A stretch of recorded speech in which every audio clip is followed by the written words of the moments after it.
Bonjour à tous, nous sommes le lundi de Pâques 2020.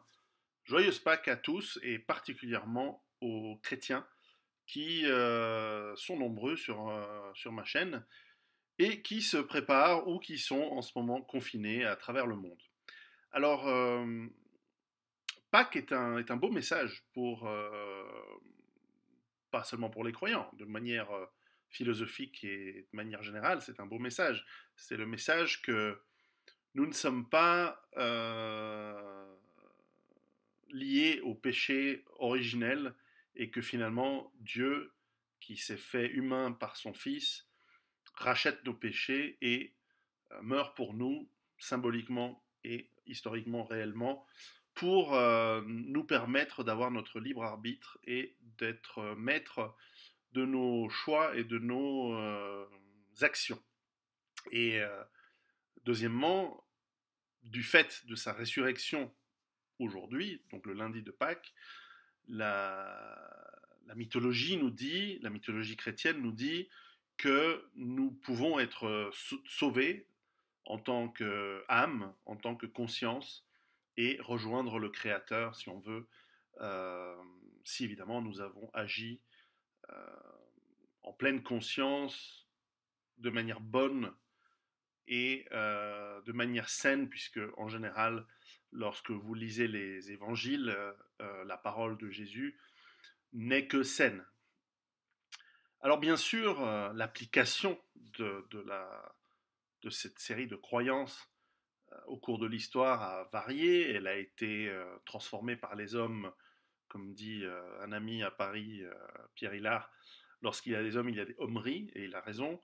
Évidemment, les hommes transforment, utilisent les croyances, les religions, c'est presque la définition même de la religion, pour leurs objectifs, leurs agendas, et on voit donc des excès qui se font, et je pense que la religion chrétienne en général, euh, bien sûr, a commis des excès au nom de Dieu et au nom de la religion, mais lorsqu'on regarde le dogme, eh bien, le dogme reste un message d'amour, un message d'espoir. Et ça, ce sont les messages importants qu'il faut garder. Après, qu'il y ait eu des justifications pour l'esclavage, pour des massacres, toutes les religions le font. Certaines le font encore aujourd'hui. Certaines n'ont pas admis les erreurs de leurs pratiquants ou de leurs chefs, de leurs leaders. Et je dirais même que dans cet exercice, l'Église catholique particulièrement, et d'une certaine manière également les différents courants des églises réformées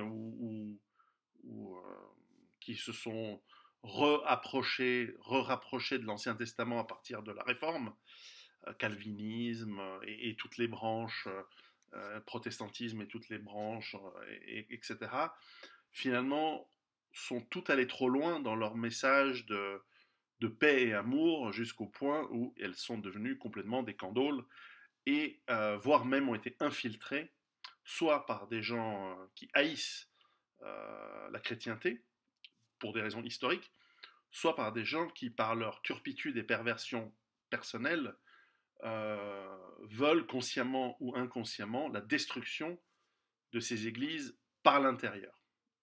Et on le voit aujourd'hui, l'église, par exemple romaine, est absolument abominable et repoussante, tant dans ce qu'elle dit et tant dans ce qu'elle fait. Alors heureusement, elle préserve encore une grande richesse architecturale, culturelle et d'ailleurs historique et même littéraire. J'aimerais bien pouvoir aller visiter, je pense que je ne suis pas le seul, les archives de la bibliothèque Vaticane. Ce serait très intéressant de voir ce qu'il a écrit sur pas mal de mystères historiques. Mais aujourd'hui, cette église, elle est totalement repoussante entre le message mielleux et moralisant qu'elle transporte et à ses leaders qui, que l'on soit croyant ou pas, vont encourager leurs ennemis historiques et leurs ennemis même d'un point de vue théologique. Et donc, en ce jour de Pâques, moi qui ai une éducation évidemment chrétienne depuis mon enfance, mais qui ne me considère pas du tout croyant ni chrétien, mais qui malgré tout, avec les années, me rapproche finalement de la philosophie saine qui est véhiculée par la croyance en Jésus et en Dieu, si on veut.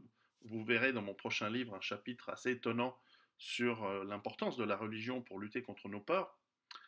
Et bien, et même d'ailleurs, comme on pourrait dire, toutes les autres religions bien comprises pourraient être assez, en tout cas vécues de manière très saine. Hélas, elles sont souvent pas bien comprises ou parfois il n'y a rien à comprendre, elles sont maléfiques. Il y en a qui sont vraiment, je veux dire, on lit les textes, c'est très très compliqué, il faudrait peut-être les lire dans la langue d'origine, à voir. Mais enfin, il y a aussi des religions qui sont en fait des sectes avec des gourous et qui persistent après leur mort. Mais enfin, c'est pas le sujet. Et donc, moi, en ce jour de Pâques, j'ai un message à mes amis chrétiens qui est celui de dire, vous savez, sauver votre âme, évidemment, c'est le plus important. Si vous croyez dans l'âme immortelle et qu'il faut la sauver, bien sûr que c'est forcément le plus important. Et bien sûr que par la prière, par les bonnes actions, et par finalement une âme qu'on purifie avec le temps, bonnes actions bien comprises. Hein. Quand on dit on tend l'autre joue, ça a des limites, hein, c'est pas l'excessif. Quand on dit aimer ton prochain, c'est aimer les tiens. C'est pas machin qui vient t'envahir, hein. C'est pas bidule qui veut te subvertir et te tuer. C'est pas ça. Quand on dit pardonner, c'est pardonner, même celui qui t'a fait du mal, et prier pour son salut, mais ça ne veut pas dire que physiquement, tu ne lui fais rien. Ok? Il faut bien comprendre qu'il y a une subordination de certains éléments de gentillesse et d'amour à un certain réel que d'ailleurs Jésus lui-même, si je me souviens bien des textes que j'ai lus à l'époque et même plus récemment, que Jésus lui-même ne niait pas et bien au contraire qu'il encourageait.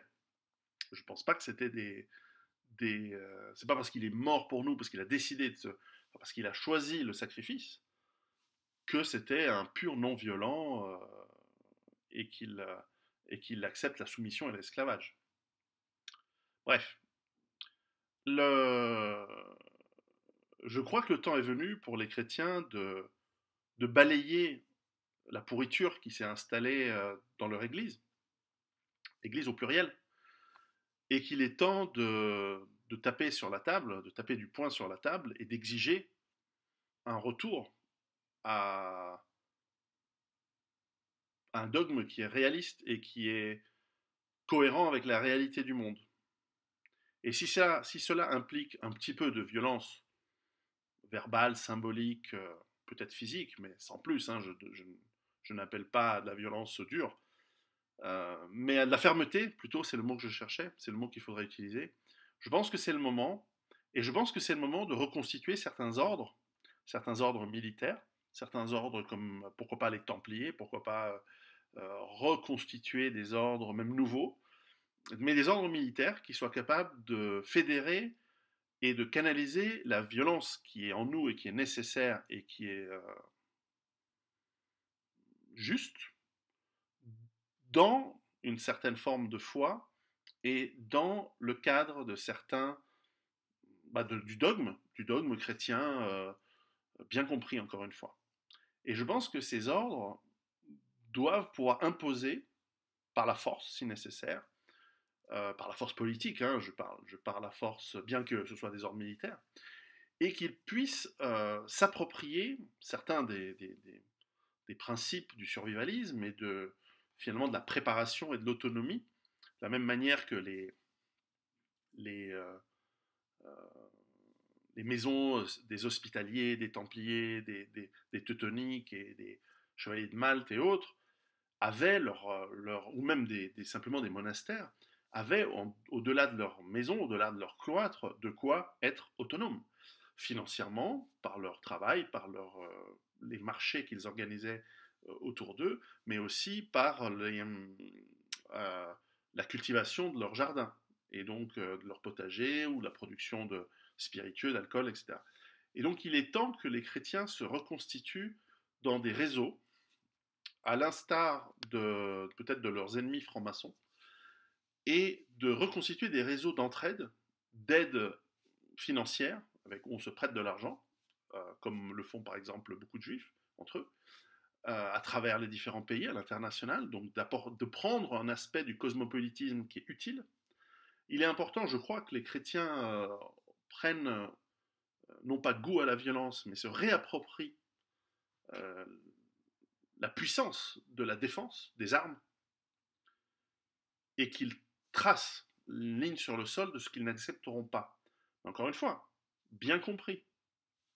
Je pense qu'il est important que les chrétiens, en général, s'approprient à nouveau le sens justement de l'autonomie, de l'indépendance par rapport aux États félons et même de l'Église félonne. Église qui participe à la destruction du monde aujourd'hui par le fait d'avoir épousé toutes les idéologies malsaines et de mort, mortifères, qu'elles soient sur le sexe, qu'elles soient sur le, la capacité de laisser envahir le monde entier par toutes sortes de pays et de cultures. Et ce mélange est mortifère, ce mélange est créateur de guerre, est créateur de violence. Et, et dans cette violence, il n'y a plus de place pour l'amour. Et donc, il faut remettre de l'ordre, il faut rebalayer de devant sa porte, il faut retravailler son autonomie, il faut retravailler sa capacité à devenir des hommes libres dans le cadre de l'Église, dans le cadre de la foi, bien sûr, mais de ne plus accepter la perversion et le mal, et si vous êtes croyant, je dirais même Satan, qui a infiltré l'Église. Alors certes, pas tous, pas tout, mais de manière générale, je crois que l'infiltration et la perversion est consommée largement, et depuis de nombreuses années. Et donc, il est temps, je crois, de s'émanciper, et que même les chrétiens catholiques rejoignent ou créent des mouvements, comme on peut le faire, et il faut savoir voir ce qui est bon partout, des mouvements comme le font les protestants, et qui se disent, et donc que ces mouvements puissent dire, l'Église, quand bien même le pape serait, mais si c'est un traître et s'il est perverti, il ne peut plus représenter, il ne représente plus Dieu sur terre. Par le choix, par certains choix qu'il a fait, il a montré que soit ce n'est pas le vrai pape, soit que son infaillibilité a été révoquée par Dieu. Je suis sûr qu'il y a un moyen théologiquement de montrer ça. J'en appelle aux théologiens qui m'écoutent de faire ce travail et de confirmer cela. Je ne dis pas que j'ai raison, hein, mais je suis certain que... Parce que c'est l'évidence même. Et ça fait un moment que ça dure. Et donc, de créer vos mouvements et vos courants, ou de rejoindre des courants, peut-être les traditionalistes, qui vont dans le sens d'avoir une structure, une colonne vertébrale, morale, doctrinale, philosophique, et qui se mettent à développer leur autonomie, à développer leur capacité de tenir face au mal et à l'effondrement qui est en train de venir. Et je trouve que c'est à Pâques qu'il est très important de réfléchir à cela, parce qu'au-delà d'une fête, les enfants ont cherché les œufs dans le jardin, c'est une belle fête, et il y a de la tradition à garder en différentes parties du monde, elle se fête différemment, d'ailleurs pas forcément à la même date, mais c'est aussi un moment de réflexion et de se dire que si vous croyez en Dieu et que vous croyez dans le message de Jésus bien compris, il y a un moment où vous ne pouvez pas suivre, comme des lemmings, la direction mortifère et, encore une fois, repoussante, dégoûtante, qu'une grande partie de l'Église prend aujourd'hui. Et Église au pluriel. Je ne parle pas que des catholiques, je parle aussi des églises protestantes réformées, etc. Qui ont l'avantage de pouvoir avoir des pasteurs qui interprètent aussi. Hein. Donc, il y en a des millions de sortes différentes. Et donc, c'est le moment de profiter de ce confinement 2020, de réfléchir sur ces thèmes-là, de réfléchir sur son autonomie, de comment sauver son âme, c'est bien, mais sauver son corps également le plus longtemps possible et de permettre à sa famille et à ses descendants et à sa collectivité, sa communauté dans laquelle on travaille, de tenir le plus longtemps possible et de développer en fait une vie harmonieuse, saine surtout, euh, pendant longtemps. Donc voilà, donc c'était mon message de Pâques que je vous souhaite euh, très heureuse. Nous sommes en fin de journée, donc je suis certain que vous avez passé de bonnes fêtes et que toute la semaine de festivités soit bonne et heureuse pour vous tous. À très bientôt et c'est pas une raison pour ne pas se préparer. Alors préparez-vous.